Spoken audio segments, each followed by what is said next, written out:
नमस्कार, मैं हूं पंकज श्रीवास्तव। सत्य हिंदी के खास कार्यक्रम सुनिए सच में आपका स्वागत है। 22 अप्रैल 2025 को जम्मू कश्मीर के पहलगाम में हुए आतंकी हमले ने पूरे देश को झकझोर दिया। 26 पर्यटकों की मौत, दर्जनों घायल और देश में गुस्से की लहर। लेकिन इस त्रासदी के बीच एक और सवाल उठा है। क्या सरकार से सवाल पूछना देशद्रोह है? इस समय बीजेपी सरकारों और कार्यकर्ताओं की ओर से ऐसे तमाम लोगों को निशाना बनाया जा रहा है जो पहलगाम हमले में सुरक्षा चूक को लेकर सरकार पर सवाल उठा रहे हैं। यहां तक कि उनके खिलाफ देशद्रोह की धाराओं में एफआईआर भी दर्ज की गई है।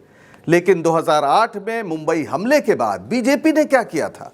क्या उसने मनमोहन सरकार की आलोचना नहीं की थी? और क्या मनमोहन सरकार ने वैसी ही प्रतिक्रिया जताई थी जैसे आज केंद्र की मोदी सरकार जता रही है? अगले कुछ मिनटों में मिलेंगे इन तमाम सवालों के जवाब। आग्रह बस इतना है कि ये वीडियो आप पूरा देखें ताकि इस मसले का कोई पहलू छूट न पाए। तो शुरू करते हैं इस तस्वीर से। 26 नवंबर 2008 की ये तस्वीर है और इस तस्वीर को 17 साल बाद भी कोई हिंदुस्तानी शायद ही भूल पाए। मुंबई में हुए आतंकी हमले में 166 लोग मारे गए थे। पूरे देश में हाहाकार मच गया था। सुरक्षा एजेंसियों को कई दिन लगे थे इन आतंकियों का सफाया करने में। ये पाकिस्तान से आए आतंकी थे जिनमें अजमल कसाब को छोड़कर सभी को मार गिराया गया था। यह समय का तकाजा था कि पूरा देश एकजुट हो, पक्ष विपक्ष का भेद भूल जाए। पर गुजरात के तत्कालीन मुख्यमंत्री, जो आज भारत के प्रधानमंत्री हैं, माननीय नरेंद्र मोदी जी, ये ऑपरेशन के दौरान ही 28 नवंबर को मुंबई पहुंच गए थे और वहां पर जाकर ओबेरॉय ट्राइडेंट होटल के बाहर उन्होंने एक प्रेस कॉन्फ्रेंस की थी। आपको वो तस्वीर भी दिखाते हैं। प्रेस कॉन्फ्रेंस की थी। आप हालांकि अब काफ़ी चेहरे में बदलाव आ गया है प्रधानमंत्री बनने के बाद, लेकिन आप उस समय की तस्वीर देख सकते हैं। ये होटल के बाहर जब गुजरात के तत्कालीन मुख्यमंत्री नरेंद्र मोदी जी प्रेस कॉन्फ्रेंस कर रहे थे और उस प्रेस कॉन्फ्रेंस में नरेंद्र मोदी ने केंद्र की मनमोहन सरकार पर जमकर निशाना साधा, उसे नाकाम बताया। उन्होंने क्या कहा आपको अक्षरशः बताते हैं। उन्होंने कहा कि कल राष्ट्र के नाम प्रधानमंत्री का जो संदेश था वो निराशाजनक रहा। 27 तारीख को यानी 26 तारीख के तुरंत बाद, हमले के तुरंत बाद, मनमोहन सिंह जी ने, जो उस समय प्रधानमंत्री थे, उन्होंने देश को संबोधित किया। उसका जिक्र करते हुए कहा था मोदी जी ने कि वो जो संबोधन था वो निराशाजनक था। पहली बार पाकिस्तान ने समुद्री मार्ग से आतंकवाद का एक ऑपरेशन किया। पाकिस्तान की मैरीन पुलिस हिंदुस्तानी मछुआरों को पकड़कर उनकी बोट जब्त कर लेती है।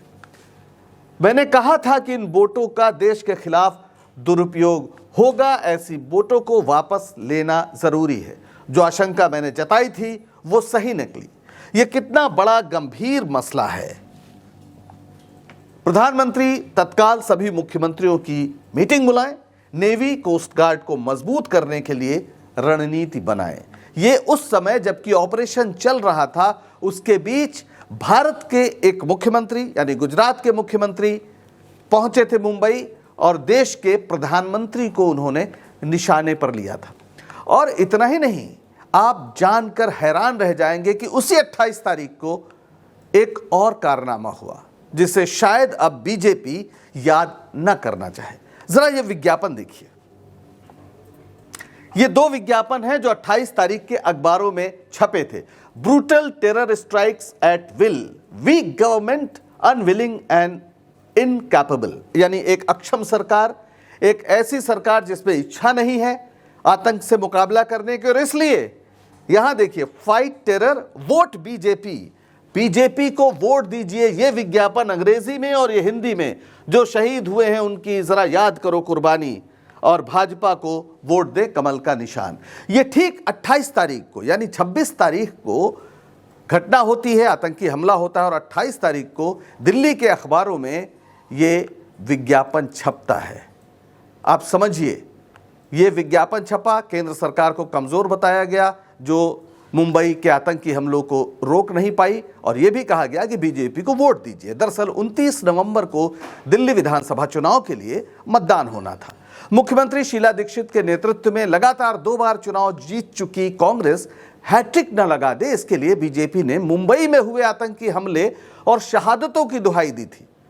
यह अलग बात है कि दिल्ली की जनता को शायद ये पसंद नहीं आया और शीला दीक्षित लगातार तीसरी बार मुख्यमंत्री बनने में कामयाब रही। अब जरा जल्दी से यह भी देख लेते हैं कि मुंबई आतंकी हमले के बाद मनमोहन सरकार ने किया क्या था। 11 दिसंबर 2008 को प्रधानमंत्री मनमोहन सिंह ने संसद में खड़े होकर देश से माफी मांगी थी। यह बहुत महत्वपूर्ण बात है। वो तुरंत संसद में आए, कुछ दिन बाद जब संसद का सत्र बुलाया गया और उन्होंने पूरे देश से माफी मांगी। उन्होंने कहा, मैं पूरे देश से माफी मांगता हूं क्योंकि हम इस तरह की घटना को रोकने में असफल रहे। इतना ही नहीं, कुछ और महत्वपूर्ण घटनाएं हुई जो आज के माहौल को देखते हुए जिनको याद करना बेहद जरूरी है। जैसे केंद्रीय गृह मंत्री शिवराज पाटिल का इस्तीफा हो गया। सिर्फ शिवराज पाटिल का ही इस्तीफा नहीं हुआ, महाराष्ट्र के मुख्यमंत्री विलासराव देशमुख का भी इस्तीफा हो गया। यानी केंद्र से गृह मंत्री गए और राज्य से मुख्यमंत्री। ये एक जिम्मेदारी मानी गई कि ये बड़ी असफलता है।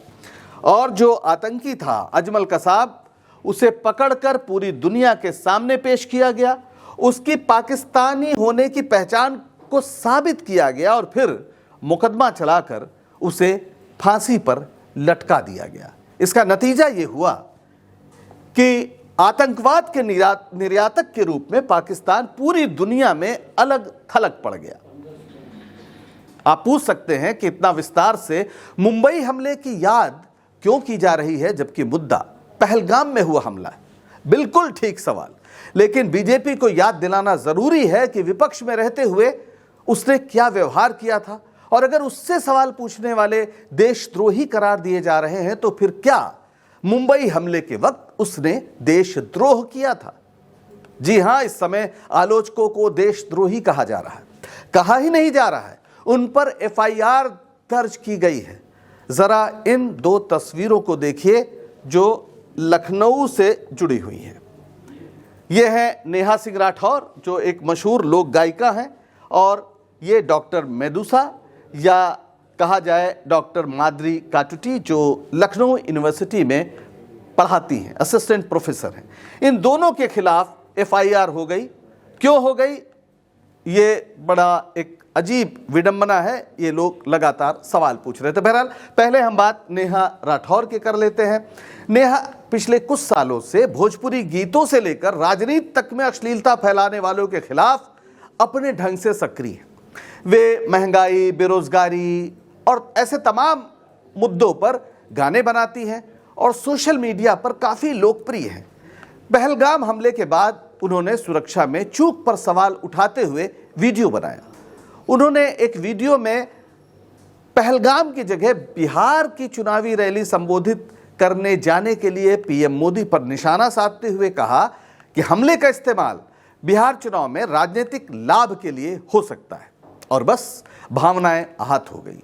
लखनऊ के हजरतगंज थाने में नेहा सिंह राठौर के खिलाफ एफआईआर दर्ज कर ली गई, और इस एफआईआर के मुताबिक नेहा पर राष्ट्रद्रोह यानी जो बीएनएस है उसकी धारा 152 वो लगाई गई। सामाजिक वैमनस्य फैलाने और राष्ट्रीय अखंडता को नुकसान पहुंचाने का आरोप लगाया है। अब ऐसा ही राष्ट्रद्रोह डॉक्टर मेडुसा ने भी किया, जो लखनऊ यूनिवर्सिटी के भाषा विभाग में असिस्टेंट प्रोफेसर हैं। अपने राजनीतिक व्यंग और चुटीले अंदाज के लिए सोशल मीडिया पर काफ़ी मशहूर हैं।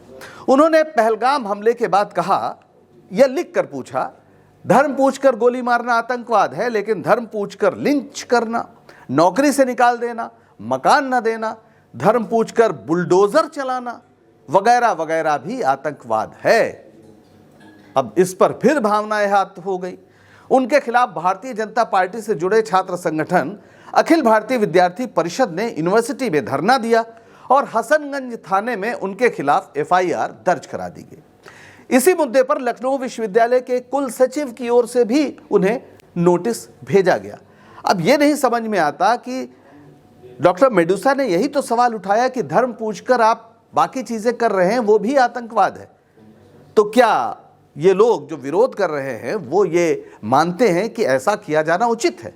अब इसका जवाब तो यही लोग देंगे। बहरहाल ये भी संभव है कि इनकी बात से असहमति हो बहुत लोगों की, सरकार की, और वो असहमति दर्ज कर सकते हैं, वो बयान दे सकते हैं, वो उन्हें गलत कह सकते हैं। ये सारा अधिकार उनके पास भी है, जैसे ये अधिकार इनके पास था जिसका इन्होंने इस्तेमाल किया एक नागरिक बतौर कि सरकार से सवाल पूछें, और उस सवाल पूछने पर अगर वो सरकार की नज़रों में देशद्रोही हो गई तो एक ये गंभीर मसला है, क्योंकि सुप्रीम कोर्ट भी कई बार कह चुका है कि लोग अपनी राय जब सरकार के खिलाफ देते हैं या सरकार से सवाल पूछते हैं तो फिर वो देशद्रोह नहीं हो सकता। वैसे कार्रवाई करने में भी सरकार भेदभाव करती है, क्योंकि ऐसे सवाल सिर्फ नेहा सिंह राठौर या डॉक्टर मेडुसा ने नहीं उठाया, शंकराचार्य भी उठा रहे हैं। क्या उन पर भी कोई कार्रवाई होगी? देखिए, पहलगाम हमले के बाद ज्योतिष पीठ के शंकराचार्य स्वामी अविमुक्तेश्वरानंद ने क्या कहा। आप इनको पहचानते होंगे, स्वामी अविमुक्तेश्वरानंद सरस्वती। इन्होंने जो ज्योतिष पीठ के शंकराचार्य हैं, जोशीमठ जो उत्तराखंड में है, इन्होंने समाचार एजेंसी ANI से बात करते हुए बड़े गंभीर सवाल उठाए। उन्होंने कहा कि सबसे बड़ी समस्या यह है कि जब हमने घर में चौकीदार रखा हुआ है और हमारे घर में कोई घटना होती है तो हम सबसे पहले किसे पकड़े? सबसे पहले तो चौकीदार को पकड़ेंगे ना, कि तुम कहां हो, किस लिए ऐसी घटना हुई। लेकिन यहां ऐसा कुछ नहीं हो रहा है। वे कहते तो हैं कि हम चौकीदार हैं, लेकिन चौकीदारी की गई होती तो उनके ऊपर आक्रमण कर उसे मारा नहीं गया होता। अब ये गंभीर सवाल उठा रहे हैं, यानी किसी चौकीदार पर कोई हमला नहीं हुआ। सच बात तो यह है कि पहलगाम में कोई चौकीदार था ही नहीं। अगर आपको लग रहा हो कि स्वामी अविमुक्तेश्वरानंद अकेले हैं तो जरा गोवर्धन पीठ जो है, गोवर्धन मठ पुरी के, वहां के जो शंकराचार्य हैं स्वामी निश्चलानंद सरस्वती को भी सुन लीजिए। ये एक सुब्रमण्यम स्वामी जो बीजेपी के सांसद हैं, उन्होंने एक ट्वीट या एक्स जो है उस पर स्वामी जी का एक बयान चस्पा किया था 11 दिसंबर 2024 को, यानी ये दिसंबर की बात है पिछले। और इसमें इन्होंने बहुत ही गंभीर बात कही थी कि अगर इस देश में न्याय व्यवस्था मजबूत होती तो मोदी और योगी दोनों जेल में होते।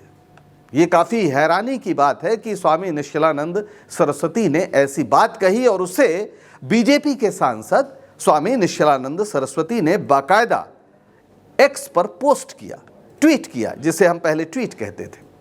अब वो क्या कहा था उस दिन उन्होंने, ये जरा सुनिए। स्वामी निश्चलानंद ने कहा कि गुजरात की यात्रा पर था, वो यानी नरेंद्र मोदी मुख्यमंत्री थे, एक आतंकवादी शंकराचार्य बन के घूम रहा था। पुरी के ही एक व्यक्ति पुलिस अधीक्षक SP थे, उस आतंकवादी को जेल में डालना चाहते थे। मोदी जी मुख्यमंत्री थे, उन्होंने जेल में नहीं डालने दिया। आतंकवाद के पूरे पक्षधर मोदी जी हैं। एक आतंकवादी को देश विदेश में शंकराचार्य बनाकर घुमा रहे हैं। यही मुख्यमंत्री और प्रधानमंत्री का दायित्व है क्या? भारत में कोई स्वस्थ न्यायतंत्र होता तो योगी और मोदी को जेल के शिकंजे में बंद कर देता। ये अक्षरशः स्वामी निश्चलानंद सरस्वती का बयान है, जिसका वीडियो भी है, जिसका टेक्स्ट में अखबारों में छपा भी है। आप चाहें तो गूगल कर सकते हैं। अब इतना कड़ा बयान शंकराचार्यों ने दिया, लेकिन इन पर जाहिर है कोई कार्रवाई नहीं हुई और होनी भी नहीं चाहिए। उन्होंने अपनी एक राय दी, एक बयान दिया, उससे सहमत असहमत हो सकते हैं, लेकिन नेहा सिंह राठौर और डॉक्टर मेडुसा जैसे आलोचकों पर तो कार्रवाई हो गई, क्योंकि वो ऐसे सवाल हालांकि उठा रही थी जो कभी विपक्ष में रहते हुए बीजेपी भी उठाती थी। तो सबसे बड़ा सवाल यह है कि क्या सरकार की आलोचना का मतलब देश की आलोचना है? अगर ऐसा है तो मुंबई हमले के समय बीजेपी का जो रुख था वो भी देशद्रोह की श्रेणी में आएगा। लेकिन तब किसी ने ऐसा सवाल नहीं किया। वैसे पहलगाम हमले के बाद मोदी सरकार क्या कर रही है यह भी देख लें, क्योंकि हमने देखा कि मुंबई हमले के बाद मनमोहन सरकार ने क्या किया था। सरकार ने पहलगाम हमले के बाद सर्वदलीय बैठक बुलाई, लेकिन प्रधानमंत्री जी इसमें शामिल नहीं हुए। प्रधानमंत्री मोदी ने अब तक यानी 29 अप्रैल तक पहलगाम हमले को लेकर देश को संबोधित नहीं किया। मोदी या सरकार के किसी भी मंत्री ने पहलगाम हमले की जिम्मेदारी भी नहीं ली। हालांकि सरकार ने सर्वदलीय बैठक में माना कि सुरक्षा में चूक हुई, लेकिन किसी भी मंत्री या अधिकारी को इसका जिम्मेदार नहीं ठहराया गया, ना किसी से इस्तीफा मांगा गया। विपक्ष की ओर से संसद का विशेष सत्र बुलाने की मांग हो रही है। राहुल गांधी ने पत्र लिखा है, मल्लिकार्जुन खड़गे ने पत्र लिखा है, लेकिन कोई सकारात्मक जवाब अब तक नहीं आया। यानी अगर आप मनमोहन सरकार की तुलना करें, जहां पर गृहमंत्री का इस्तीफा ले लिया गया था, मुख्यमंत्री का इस्तीफा ले लिया गया था और माफी मांगी गई थी, कहा गया था कि सरकार नाकाम हुई है, खुद प्रधानमंत्री मनमोहन सिंह ने देश से माफी मांगी थी, ऐसा कोई जेस्चर या भंगिमा अभी तक हमको देखने को नहीं मिली। हालांकि जो उमर अब्दुल्ला हैं, उन्होंने जम्मू कश्मीर की विधानसभा में बहुत ही मार्मिक भाषण दिया और कहा कि हम पूरी तरह से इसके लिए जिम्मेदार हैं। वो एक अलग मसला है, उसको मौका लगे तो आप देखिएगा। बहरहाल इस हमले के लिए देश भर में पाकिस्तान को जिम्मेदार ठहराया जा रहा है। हालांकि सरकार ने अब तक खुलकर पाकिस्तान का नाम आधिकारिक रूप से नहीं लिया है। यह ज़रूर है कि बीजेपी के तमाम नेता और कार्यकर्ता पाकिस्तान से ज़्यादा मुसलमानों को निशाना बनाने में जुटे हुए हैं। इनमें सबसे अव्वल तो सांसद निशिकांत दुबे हैं, जिन्होंने आपत्तिजनक बयानों की झड़ी लगा रखी है। ज़रा उनके एक दो बयान देखिए। ये 24 अप्रैल को उन्होंने एक्स पर क्या लिखा, अल्पसंख्यकों को ज्यादा अधिकार देकर हिंदुओं को दोयम दर्जे का नागरिक बनाने वालों को बताना चाहिए कि पहलगाम की हत्या धर्म के आधार पर हुई है या नहीं हुई है। धर्म पूछकर वहां मारा गया, ये तथ्य है, इससे कौन इनकार कर सकता है। लेकिन क्या यहां पर हिंदुओं को दोयम दर्जे का नागरिक बना रखा गया है? 11 साल से तो मोदी जी की सरकार है, उसके पहले 6-7 साल अटल बिहारी वाजपेयी भी थे, जनता पार्टी की भी सरकार थी। तो क्या इन सबके दौर में भी, जब बीजेपी खुद शासन में थी, क्या वहां पर दोयम दर्जे का है हिंदू? हालांकि ये झारखंड से आते हैं निशिकांत दुबे, पर बिहार से भी अच्छा ताल्लुक है जहां उनकी सरकार है। क्या वहां पर हिंदू दोयम दर्जे के हैं? एक बीजेपी सांसद ऐसे सवाल उठाए, इसका क्या मतलब है? और फिर उन्होंने 25 तारीख को क्या कहा, 5 लाख पाकिस्तानी महिलाएं शादी करके भारत में हैं। 5 लाख, इसका क्या सोर्स है हमें नहीं पता और उन्होंने भी नहीं बताया। अब ये कहकर वो तमाम मुस्लिम महिलाओं के प्रति एक संदेह पैदा कर रहे हैं।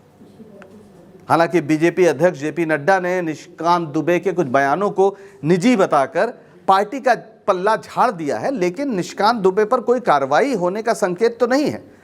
असर यह है कि बीजेपी के तमाम छुटभइये नेता और विधायक भी अपने अपने इलाकों में मुस्लिम विरोधी माहौल बनाने में जुटे हैं, जबकि माहौल पाकिस्तान के खिलाफ बनना चाहिए था। लेकिन उनके लिए तो पाकिस्तान और मुसलमान एक ही चीज़ है और यही आतंकी चाहते हैं कि देश में ध्रुवीकरण हो, देश में हिंदू मुसलमानों में झगड़ा हो। और इसीलिए उन्होंने जब धर्म पूछकर हत्या की तो ये सोचा, ये चाहा कि ये बात बाहर जाए, लोगों को पता चले। लेकिन जो हमारे सत्ताधारी लोग हैं, वो ऐसा लगता है कि आतंकवादियों की इस मंशा को पूरा करने में जुटे हुए हैं और साथ में जो आलोचक हैं, जो सवाल उठा रहे हैं, उन्हें देशद्रोही कह के FIR करके डराने की कोशिश की जा रही है। तो सवाल यही है कि क्या सवाल पूछना गलत है भारत में? क्या यह अभिव्यक्ति की स्वतंत्रता का उल्लंघन नहीं? कुछ लोग कहते हैं कि सरकार की आलोचना से पाकिस्तान को मदद मिलती है, तो उन्हें बताना चाहिए कि क्या मुंबई हमलों के बाद नरेंद्र मोदी के बयान या बीजेपी के चुनावी पोस्टर से पाकिस्तान को मदद मिली थी? और सबसे बड़ा सवाल कि क्या सांप्रदायिक विद्वेष फैलाकर आतंकवाद से लड़ा जा सकता है। जब देश को एकजुटता की सबसे ज्यादा जरूरत है, ऐसे समय देश को धर्म के आधार पर बांटने का प्रयास देशभक्ति है या फिर देशद्रोह? फैसला आप करिए। आज के लिए बस इतना ही। देखते रहिए हमारा कार्यक्रम सुनिए सच और बने रहिए सत्य हिंदी के साथ। उम्मीद है कि सच जानने, समझने, बताने का हमारा ये प्रयास आपको पसंद आ रहा होगा। नमस्कार।